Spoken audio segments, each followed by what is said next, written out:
বিসমিল্লাহির রহমানির রহিম। আসসালামু আলাইকুম প্রিয় শিক্ষার্থী বন্ধুরা, আবারও স্বাগতম। আজকে আমরা আলোচনা করার চেষ্টা করব যাদের বিএসসি এবং অনার্সের ক্যালকুলাস 1 সাবজেক্টটি আছে তাদের জন্য খুবই গুরুত্বপূর্ণ হবে আজকে ক্লাসটি। তো এই ক্লাসটি হবে আজকে আমরা আলোচনা করব অন্তরীকরণ থেকে, অর্থাৎ 3.2 অথবা 3B ডিফারেন্সিয়েশন। তো এখান থেকে আমরা আলোচনা করার চেষ্টা করব অন্তরীকরণের কিছু একটা প্রশ্ন নিয়ে, যে প্রশ্নটা ছিল বিগত বোর্ডের, এবং যে বোর্ডটা ছিল পাবলিক, প্রাইভেট এবং ন্যাশনাল ইউনিভার্সিটি সবার ক্ষেত্রেই গুরুত্বপূর্ণ প্রশ্নটা।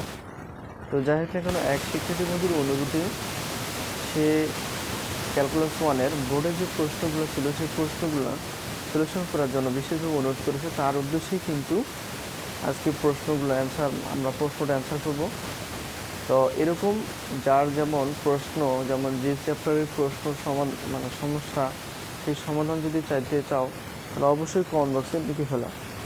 তো যাই হোক না কেন, আজকে যেহেতু আমরা আলোচনা করব অন্তরীকরণ, তো অন্তরীকরণ আমরা সবসময় করি এক্সের সাপেক্ষে অন্তরীকরণ। তো অন্তরীকরণের যে সূত্রগুলো আছে সেই সূত্রগুলো আসলে মুখস্থ করার চেষ্টা করব। ইন্টার লেভেলে যাদের ম্যাথ ছিল বা উচ্চতর গণিত ছিল, তো প্রথম পত্রেই কিন্তু এই অন্তরীকরণ, যোগজীকরণ এই আসলেই এই অধ্যায় ছিল। তো যাই হোক, তাদের জন্য সহজ হবে যদি ম্যাথ থাকে। আচ্ছা, যদি না ম্যাথ থাকে তাহলে ভালো করে লক্ষ্য করো যে কীভাবে একটা অন্তরীকরণ খুব সহজে সমাধান করা যায়। তো এখানে বলা আছে যে এক্সাম্পল 23 পার্ট হবে এই অধ্যায়ের 2, আর এক্স এর সাপেক্ষে sine inverse 1 2ax root of 1 minus a square x square এর অন্তরক সহগ নির্ণয় করতে হবে। এখানে একটা খেয়াল করো যে এখানে বিপরীত ত্রিকোণমিতিক ফাংশন সাইন ইনভার্স, যদি শুধু থাকতো সাইন তাহলে বুঝতাম এটা হলো কি যে বিপরীত ত্রিকোণমিতিক ফাংশন নয়। তো সাইন ইনভার্স মানে বিপরীত ত্রিকোণমিতিক ফাংশন।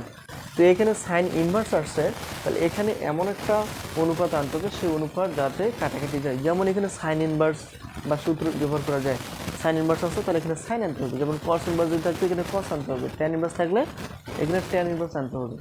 ঠিক আছে? তো যাই হোক, আগে ধরে নিব যে আমরা একটা ধরে নেই সহজ করার জন্য, যে মনে করি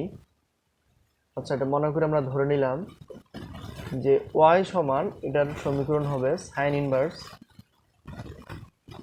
1 2ax root 1 minus a square x square. ঠিক আছে, এটাকে আমরা y ধরে নিলাম। আর এখানে যেহেতু আমাদের সাইন ইনভার্স আছে, এখানে সাইন আনতে হবে। তো সেক্ষেত্রে আমরা দেখো এটা ax আর এখানেও x একই প্রায়, কিন্তু এখানে শুধু স্কোয়ার আছে, এখানে নাই। তো যাই হোক, এটা যদি এরকম হয়, যেমন ax equal to sine theta হলে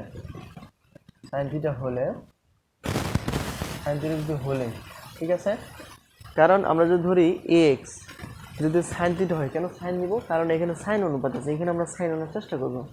তাহলে এটা যদি ঘুরাই নেই, অতএব আচ্ছা এটাকে আমরা ঘুরে নিলে সাইন থিটা এই পাশে থাকবে, আর এটা এক্স এটা ব্যবহার করা যায়। অতএব থিটা ইকুয়াল টু তখন ইনভার্সে চলে যাবে, অর্থাৎ সাইন ইনভার্স। তাহলে এটাকে ব্র্যাকেট দেওয়া যাবে, অথবা না দিলেও সমস্যা নাই, এ এক্স। ঠিক আছে, কি পেয়ে গেলাম আমরা? যেটাকে আমরা ধরে নিলাম এ এক্স, এখানে এক্স, তাহলে এ এক্সকে যদি আমরা সাইন থিটা ধরে নিই, কারণ এখানে সাইন ইনভার্স আছে, এখানে আমরা সাইন নিয়ে নিব থিটা। তাহলে এটা এই পাশে করলাম, তাহলে এক্সটা ওই পাশে চলে গেল। তাহলে থিটা সমান কী হবে? তাহলে যদি আমরা বিপরীত ত্রিকোণমিতিক ফাংশনে নেই, তাহলে থিটাগুলো সাইন ইনভার্স হয়ে যাবে, সাইনটা ইনভার্স আর এক্স আছে এক্স। ঠিক আছে, এটা এখন আমরা এটা বসাবো।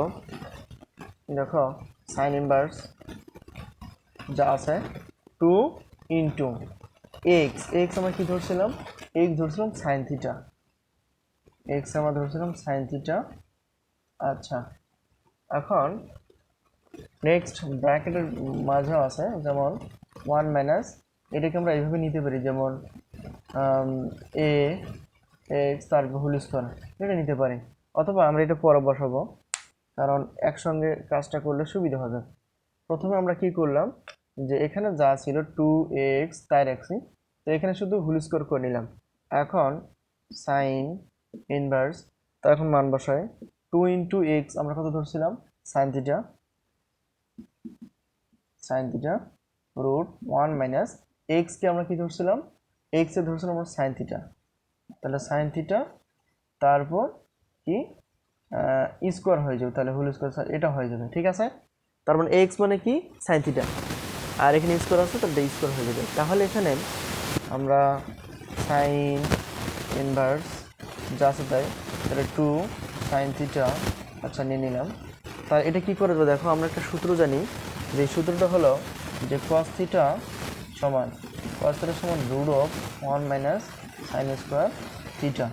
এই সূত্রটা জানি, কিন্তু কোন সূত্র, যে আমরা জানি sine square theta plus cos square theta যদি 1 হয় তাহলে সেক্ষেত্রে সূত্রটা হবে cos theta root of 1 minus sine square. তাহলে 1 মাইনাস মানে এই পাশেরটাও যেমন এই পাশের, যেমন আমাদের এখানে এই পাশটা ডান পাশেরটা ছিল, আমরা এই পাশটা নিতে পারবো, তো অত root of 1 minus sine square theta মানে cos থিটা।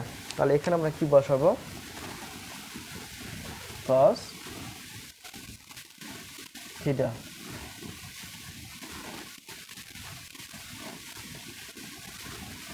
আচ্ছা এখানে তাহলে এখানে আসতে আসতে 1 মাইনাস সাইন স্কোয়ার থিটা না, তো 1 স্কোয়ার সাইন স্কোয়ার থিটা আমরা যেটা করি, তাহলে একবার আমরা যদি নিয়ে নিই তাহলে এখানে চলে আসবে cos থিটা।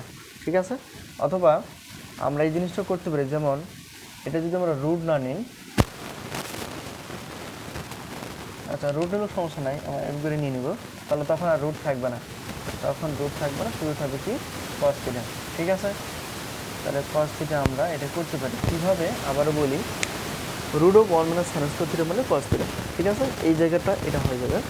এখন আমরা সাইন ইনভার্স 1 যা আছে তাই, এখন এটা কি করতে পারি, সাইন 2 থিটা, এটা একটা সূত্র, যেমন সূত্রটা হলো যে আমরা জানি যে সাইন 2 থিটা মানে হলো 2 সাইন থিটা আর একটা হবে cos থিটা, এটা একটা সূত্র আসলে, মানে সাইন 2 থিটা মানে 2 সাইন থিটা cos থিটা, তারপর 2 সাইন থিটা cos থিটা এই পাশে আছে, আমরা নিতে পারি সাইন 2 থিটা।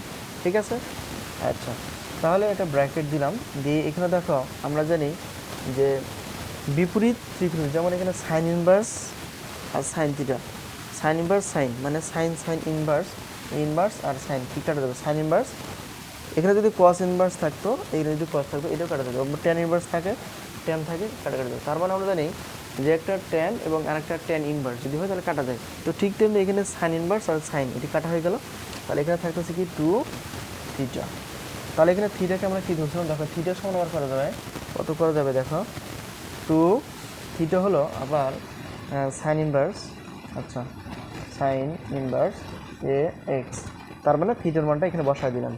এখন পুরো অংশটা আমরা বের করতে পারি, যেমন এখানে যেহেতু ওয়াইটা এতক্ষণ বের করছিলাম, এখানে এক্সের সাপেক্ষে বের করতে বলছে, আমরা এখন লিখবো এক্সের সাপেক্ষে, তাহলে এক্সের সাপেক্ষে ডি বাই ডিএক্স, কার অন্তরীকরণ, আচ্ছা এক্সের সাপেক্ষে ওয়াইয়ের অন্তরীকরণ, তাহলে এটা ওয়াই, তাহলে এখানে দেখো এখানে আমরা অন্তরীকরণ করব 2 সাইন ইনভার্স এ এক্স, তাহলে এটা অন্তরীকরণ করে কি আসবে দেখো, তাহলে এক্সের সাপেক্ষে যদি আমরা 2টা ইন্টু উপরে থাকবে, যদি এর কি দেখো সাইন ইনভার্স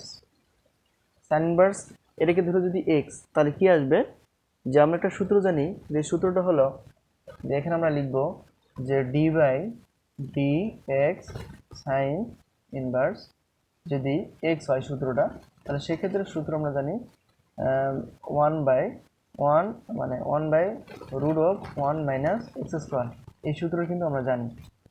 ঠিক আছে, তো তাহলে d by dx sine inverse 1x হবে 1 root of 1 minus x square, তাহলে সেই সূত্রটা হবে, তাহলে এটা যদি আমাদের কি হয়ে যায়, আমরা যদি এক্স কল্পনা করি, তাহলে সেক্ষেত্রে এখানে আমাদের যে জিনিসটা আসার কথা সেটা হলো যে 1 আসবে, আর 1 আসলে এখানে root of 1 minus x square বলতে এখানে কি হবে এক্স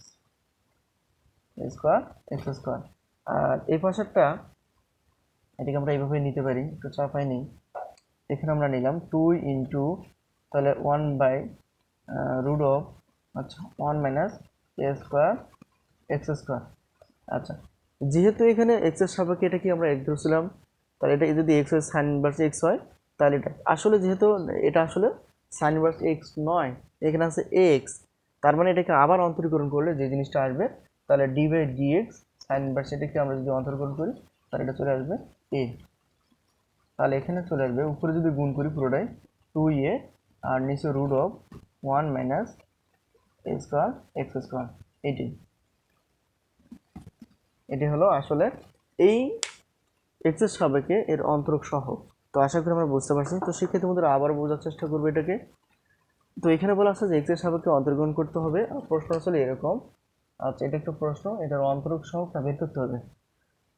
প্রথমে আমরা ধরে নিলাম এটা কি ওয়াই ছিল, যেমন এটা রাশিটাকে আমরা ধরলাম ওয়াই ধরলাম পুরোটাকে। এখন কথা হলো যেখানে সাইন ইনভার্স আছে তাহলে এখানে আমরা সাইন ইনভার্স না চেষ্টা করি, এখানে সাইন ইনভার্স আছে এখানে সাইন আনার চেষ্টা করতে হবে। তো দেখো এখানে এক্স আর এই এক্স কিন্তু একই, তাহলে এটাকে আমরা ধরে নিতে পারি এক্স, এটাকে সাইন থিটা। কেন নিলাম? কারণ এখানে সাইন আছে, তাহলে আমাদের সাইন অনুপাতটাই নিতে হবে। তাহলে এক্স সাইন থিটা নিলাম। আর এটাকে যে ট্রান্সফার করি, যেমন এটাকে এপার করলাম আর এটাকে এপার করলাম, তাহলে সাইন থিটা এগুলো এক্স। আচ্ছা, এখন থিটা সমান আমরা যদি করি তাহলে এটা সাইন ইনভার্স চলে যাবে, এটা হয়ে যাবে। ঠিক আছে, বিপরীত ত্রিকোণমিতিক ফাংশন হয়ে যাবে। এটা গেল। এখন আমরা কি করব, সাইন ইনভার্স যা আছে তাই, এখন আমরা এটাকে আমরা রুট আকারে নিতে পারি। এটা যা আছে তাই, যেমন রুট 1 মাইনাস এটাকে হোল স্কোয়ার দিলে পারে, এটা আবার ঘুরে নিলে এটাই হবে। তাহলে সাইন ইনভার্স 2 সাইন থিটা কোনটা, এটা আমরা মান বসানো, যখন এক্স এর মান যদি হয় সাইন থিটা এখানে বসাই দিলাম, এটা হবে রুট অফ 1 মাইনাস, আর এক্স মান কত হবে সাইন থিটা। তো sine theta x minus sine theta, আর উপরে যে টি আছে এটা। এখন সাইন ইনভার্স 1 যা আছে তাই, এখানে দেখো 2 সাইন থিটা, আর এটা একটা সূত্র, যেমন sine square theta plus cos square থিটার সূত্র আমরা জানি। তাহলে সেক্ষেত্রে root of 1 minus sine square theta, root of 1 minus sine square থিটার সূত্র হবে কস থিটা। ঠিক আছে, এই কস থিটা কিন্তু এটা অনুযায়ী আমরা এখানে বসাই দিলাম। তো বসাই দেওয়ার পর এখানে দেখো 2 সাইন থিটা কস থিটা সূত্র জানি, 2 সাইন থিটা কস থিটার সূত্র হবে এই অংশটা, তাহলে সাইন 2 থিটা। এই জন্য এখানে হয়ে গেছে কত, এই সূত্রটা হলো আসলে কি, মানে সাইন 2 থিটা। ঠিক আছে, তো এখন আমরা জানি যে একটা সাইন ইনভার্স একটা সাইন থিটা, এটা কাটা হয়ে যায়, আর এখানে 2 থিটা যা আছে এটা হয়ে গেল। এখন 2 ইন্টু সাইন, মানে থিটা আমরা যেটা বের করছি তাহলে থিটার সমান, তাহলে কী হবে সাইন ইনভার্স এক্স। তো শেষ, অতএব এখানে আমাদের ওয়াইটা বের হয়ে গেল এতক্ষণে 2 সাইন ইনভার্স এক্স। তাহলে এটা এক্সের সাপেক্ষে ওয়ার অন্তর্গ্রহণ করতে হবে, বা অন্তর বের করতে হবে d by d x y. এখন এক্সের সাপেক্ষে, এখন ডি বাই ডি এক্স 2 তো এই জায়গায় থাক, এটাকে যদি আমরা পুরোটা মিলে যদি আমরা কী ধরি, এক্স ধরি, তাহলে সূত্রটা কী আসবে 1 বাই রুট অফ 1 মাইনাস, কারণ এখানে d by d x sine inverse x যদি হয় তাহলে 1 by root of 1 minus x square. তো এখানে কিন্তু সেরকম নয়, এখানে এ আছে, তাহলে এখানে পুরোটা আমরা দুটোকে আমরা এ ধরছি, মানে এক্স ধরছি আর কি। 2 ইন্টু, তাহলে সূত্র হবে কি 1 বাই রুট অফ 1 মাইনাস, সূত্র হবে কি এ স্কোয়ার এক্স স্কোয়ার, মানে এটা হলো এক্স, ইন্টু যাকে আমরা এক্স ধরছি সেটা আসলে এক্স নয়, তাহলে সেটাকে আবার অন্তর্গ্রহণ করতে হবে। যেমন ডি বাই ডিএক্সকে অর্থাৎ এক্স দিয়ে আমরা যদি অন্তর্গ্রহণ করি তাহলে এক্স এক্স ভেনিশ হয়ে যাবে, তাহলে এ হয়ে যাবে। ঠিক আছে, এই জিনিসটা মানে যাকে আমরা এক্স ধরবো বা সাপেক্ষ মনে করব, সেটা যদি এক্স না হয় সূত্র অনুযায়ী, সেটাকে আবার অন্তর্গ্রহণ করতে হবে। ঠিক আছে, তো এই জন্য আমরা এখানে এটাকে আমরা এটা দুটো মিলে একটা অন্তর্গ্রহণ করলাম, আর এক্সটা যেহেতু এটা এক্স না, এটাকে আমরা অন্তর্গ্রহণ, তাহলে এটা এ থাকবে, আর 2 1 এবং এর উপরে গুণ করলে হবে 2 এ, আর নিচে যা আছে root of 1 minus a square আর এক্স স্কোয়ার। এটাই কিন্তু এই প্রশ্নের অ্যান্সার। তো শিক্ষার্থী বন্ধুরা, আশা করি আমরা বুঝতে পারছি। তো প্রশ্নটা খুবই একটা ইম্পর্টেন্ট সাইড, এবং বোর্ডের, ন্যাশনাল ইউনিভার্সিটি, পাবলিকের দুইটার জন্য গুরুত্বপূর্ণ। তো যাই হোক না কেন, প্রশ্নটা যদি বুঝতে অসুবিধা হয় অবশ্যই কমেন্ট বক্স তোমাদের জন্য আছে, তোমরা অবশ্যই কমেন্ট বক্সে লেখার চেষ্টা করবা। আর কোন চ্যাপ্টারটা তোমরা কম বোঝো বা বুঝতে পারো না, বা কোন প্রশ্নটা বুঝতে অসুবিধা হয়, সেই প্রশ্নটা অবশ্যই কমেন্ট বক্সে লেখার চেষ্টা করবো। আমি অবশ্যই সেই প্রশ্নটাকে বিশেষ ব্যাখ্যা বিশ্লেষণ করার মাধ্যমে এই প্রশ্নটাকে সহজ করার চেষ্টা করব। তো এই প্রশ্নটা যখন সাইন ইনভার্স হবে তখন সাইন থিটায় আনার চেষ্টা করতে হবে, কস ইনভার্স থাকলে কস থ্রি আনার চেষ্টা করতে হবে, ধরতে হবে। ধরার পর এটাকে অন্তর্গ্রহণ করে যা আনসার আসবে সেটাই। তো সবচেয়ে বড় কথা হলো এদের সম্পর্কে, অর্থাৎ অন্তর্গ্রহণের সবচেয়ে বড় কথা হলো সূত্রগুলো যদি ভালো জানা থাকে আর নিয়ম যদি কীভাবে করতে হয় অঙ্ক, তাহলে খুব সহজে কিন্তু আমরা যে কোনো একটা অঙ্ক সমাধান করতে পারবো। তো আজকে এই পর্যন্তই, আবার দেখা হবে এরকম প্রশ্ন নিয়ে। সে পর্যন্ত সবাই ভালো থেকো, আল্লাহ হাফেজ।